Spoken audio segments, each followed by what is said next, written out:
What's up, everybody? Gold Champ here. Got another video for beginners. We're going to go through some furnaces, and I'm going to give a detailed look here for anyone who's never scrapped a furnace before or is not sure about what materials they can get out of a furnace. These are very average, run-of-the-mill residential furnaces. Nothing special about these. Sometimes you will get some weird models that have different things in them. There are oil burners. There's all kinds of fun stuff out there. But these, 9 out of 10 times, more than 9 out of 10 times, this is what I get. And this is what you will probably get too if you're scrapping HVAC. So let's get up close real quick. I'm going to point out a couple of things, and then we're going to get at it. First thing I want to show you is this upper motor, draft inducer. Now, this kind is actually super easy to get out. You just got to bust this up a little bit, and the copper spool is right there, and you can get the copper out without taking the whole motor out. I love these when I'm scrapping furnaces. There's not as much copper, but it is so much easier and takes so much less time to get the copper that these are great. Then we have some lower grade, thinner wires. These are most likely all going to be copper wires, which is good, but they're thin. They're going to be number 2 insulated. This right here is a cast aluminum case, but there is so much attached to it that if you bother to take this out and separate it, you're going to get aluminum breakage for it, which is the lowest grade of aluminum that they buy. So at this point in my career, I don't bother with it, but I might just go ahead and do that today to show you guys. Attached to that, this pipe. Again, I don't do this anymore because I am so busy typically. I don't have time to mess with it, but if you see right in there, those are little bitty brass fittings, and there's usually 4 or 5 of them, maybe 6 on some of the bigger furnaces. And those come out with a socket wrench once you get it out of the housing. And see the wires running through from the top down into the bottom to your switch, to your board, to your motor. And we're going to pop all this stuff off. Got a transformer in there. And then another thing I want to show you is a couple different kinds of motors. Love it when they're nice and dusty like this. So here's the big dog. And this is a 1/4 inch on this side. I can't remember off the top of my head the measurement of the nut that goes on the other side of it. But you have it like this on this one.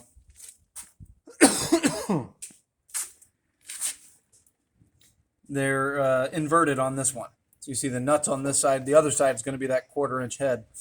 So you never know which one's going to be sticking out, but we love it when the opening is cut on this side because you can get the motor out without taking out the squirrel cage.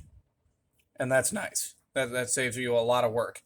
I'll probably pop the squirrel cage out on one of these just to show you guys. But these are the ones that we really like because they're really easy. These draft inducer motors are also very easy if you just want to sell them as a low-grade motor. Let's see if we can get some better light on that. Yeah. Better from this angle. This is his good side. Huh? So these ones are nice. That's like a little bit of cast aluminum. Not worth trying to get, but what's nice is how brittle that is.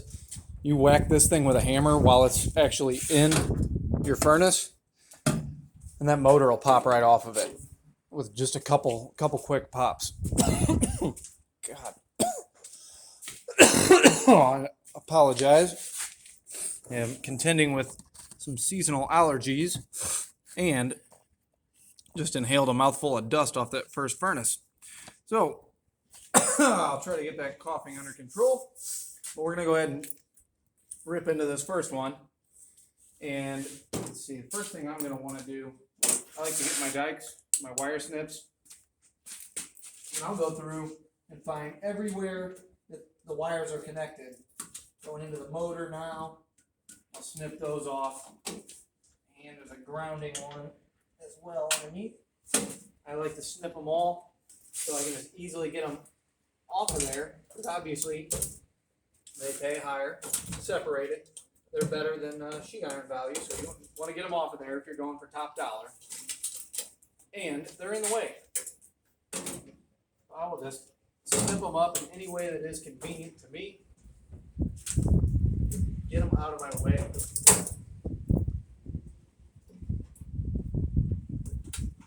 Get some thicker ones. Bolt cutters can be nice. Anyone who's been watching my channel at all knows I love my bolt cutters, but they don't always fit. They definitely are not going to fit well in a tight area like this.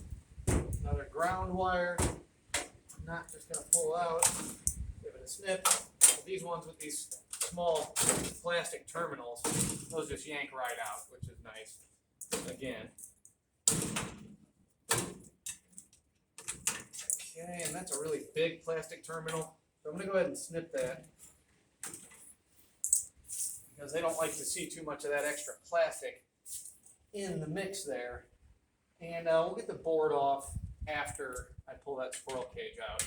I could snip it right now, but I want to make sure that you guys can actually see it. So. A couple of zip ties holding some things together. Easily enough. Snip through.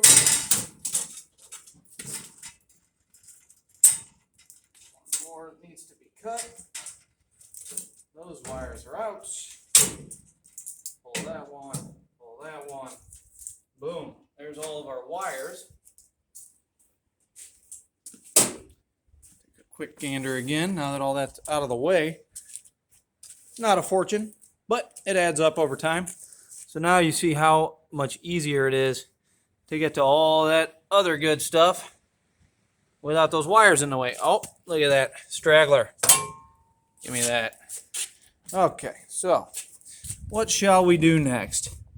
I think we'll go from the top down. Angle that a little bit so hopefully you can see it well. Throw the glasses on for that. This is usually plastic with possibly some small aluminum fan blades. Again, not worth the effort to get off. You can do it if you want, of course.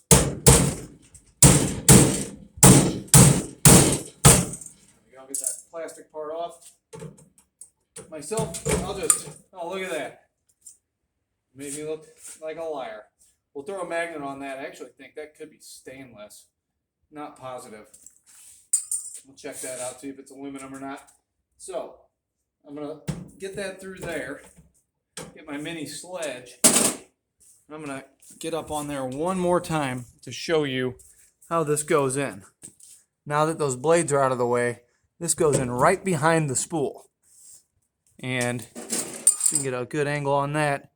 You see where that spool is, right? That's right behind it. Try and get as many angles as I can. All right. And what is going to happen is a section that's sort of tacked together there of the iron is going right through the middle of that spool. When you pop it out, you'll see what I mean in a second. It comes off very easily.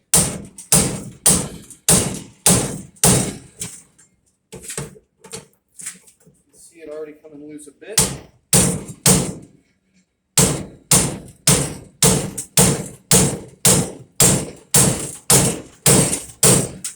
Okay, that's in there. I'll show you just what I was talking about. So now that I've got a few whacks on there, you see that section of iron?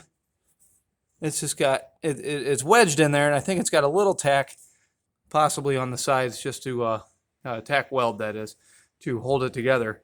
It breaks apart super easily.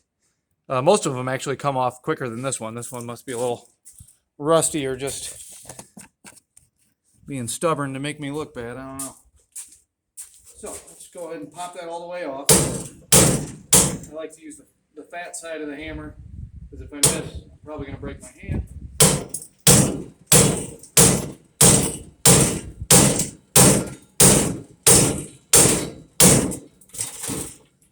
Okay.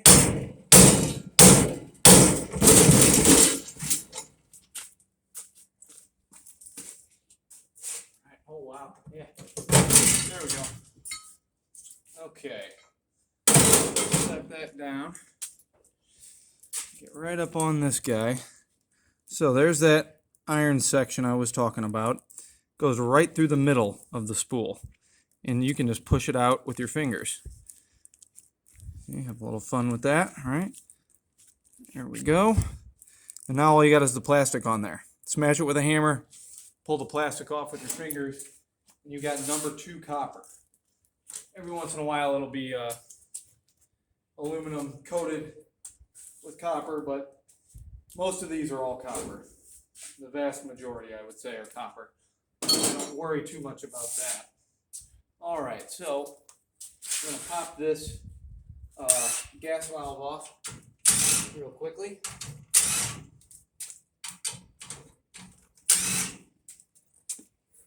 Screws in the screw bucket. One screw up here. There we go. That's loose, I do believe. Comes right out of there. Piece of cake. Let's see if I've got the right socket on there. Nope, we need to go one side up.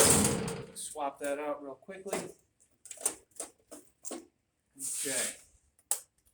So, it's on there. All right. See if we can get right up on that as well. You see those brass pieces sticking out, and then they come out just that easily. See? Now let's see if we can get that guy out of there.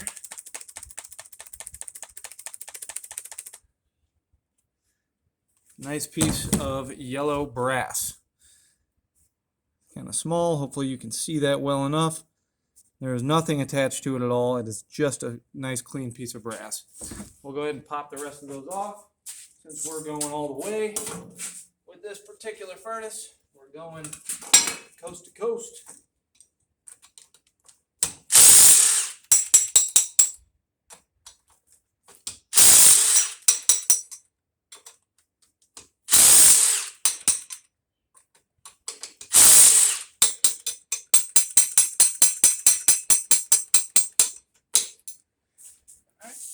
Yellow brass, and maybe we'll pop that off of there in a bit. Swap that back out for the other one. We're going to go ahead and pull the squirrel cage out. So I'm just going to go ahead and do that real quick, and then we'll get a closer look at it. 2 screws. If I can get to it. There we go. Go straight up. All these can be different. The screws are placed in different places all the time, so no guarantees about that.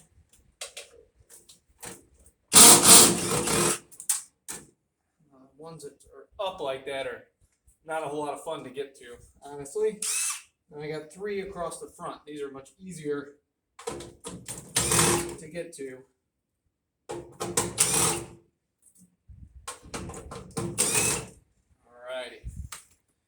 Those screws off. It should be loose now. One thing you'll find is that the technicians that pull these out, a lot of times they'll drop junk in the top. Sometimes it'll be jammed in there and you'll not be able to figure out why. Look in the top, straight down the top, and you might find little pieces of ductwork, trash sometimes, all sorts of fun stuff that is in there, and it's keeping it from sliding out. But it should slide straight out just like that. Okay. So, take a quick look at this. Should be able to get that transformer off one-handed. So those holes right there, that's where the screws were. Straight in that way. And then over here, they were coming in through the bottom on the sides. Those ones are a pain to get to, but not too bad. Couple more screws. Get that transformer off of there. Piece of cake. And you can sell those whole if you want to go all the way with a transformer. I have a video on transformers on how to get that copper out of there. Sometimes they're all copper, sometimes they're copper and aluminum mixed. You never really know what you're going to get with those. All right. sometimes, honestly, you know, let's get down low here. Get a look-see-loo at this guy. All right. So there's that circuit board. This is a low-grade circuit board. Again, if you've got more valuable stuff, this is not worth your time. Sometimes you need to get a bar in behind it and pry it out. This one, all the little plastic anchors that are holding it in, I think there's just the 4 of them, are right on the edge, so I can just clip. Yeah, that one's not even in. Clip, clip, clip. That's it. Low-grade board goes in your pile of low-grade boards. Now we got this guy. So let's see if I can do this sideways. Our camera angle. Are we looking good? Yeah, we can see that pretty well, I'd say. Okay, so I'm going to switch out my bit. Get that 1/4-inch bit.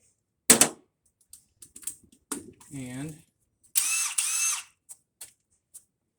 I'm going to see if I can get those screws loose. Word of warning on these. Wear gloves when you're doing this part, because you're going to have to get your finger in there to hold that nut still. And if it's stubborn, this will spin, the nut will spin, and it'll be like a little saw on your fingertip. I didn't get them x-rayed. I may have broken my finger twice on these. It was a strange model. I would know it if I saw it. I've only had 2 of them in 10 years, so it's not common. But the bolt going through is actually bent at the end, and it's really hard to tell. You get your finger in there, and you start spinning it, and that bent end comes around and whaps right around the side of your finger. And obviously, you know how hard and fast a drill spins. Well, it hurts like hell. We'll just put it that way. So always be careful. Always wear gloves when you're doing this part. But you get your finger in there, and you'll feel that nut. It's real easy. And I do it some quick soft bursts in case it is stuck, because I don't want to cut myself. But that's it.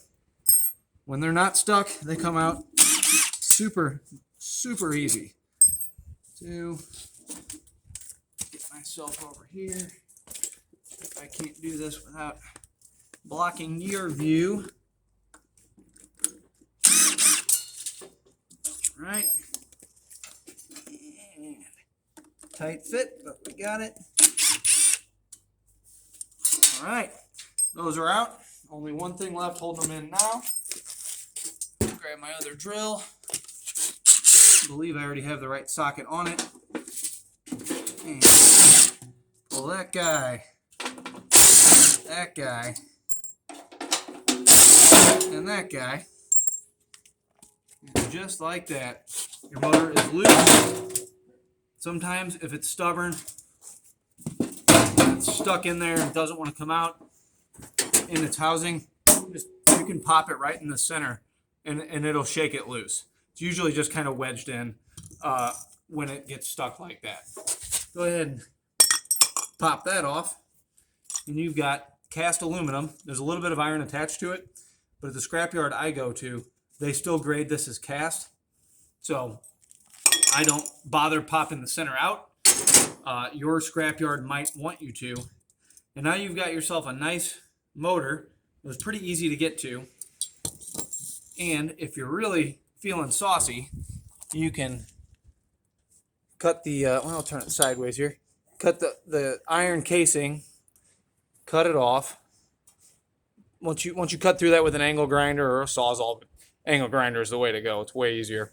You just pull it right off. It'll come off easily once it's cut. You got to cut it all the way through. Cut one end of the copper off, so this is flush, and then use whatever your preferred method is to pull the rest of the copper out the other end. I have other videos on that as well, just like the transformer, if you are interested in learning about that. But there's a budget guy honking at me. Oh, I think my dog is scaring someone right now. So that's about it for the motor. Bowser, leave it. Sorry about that.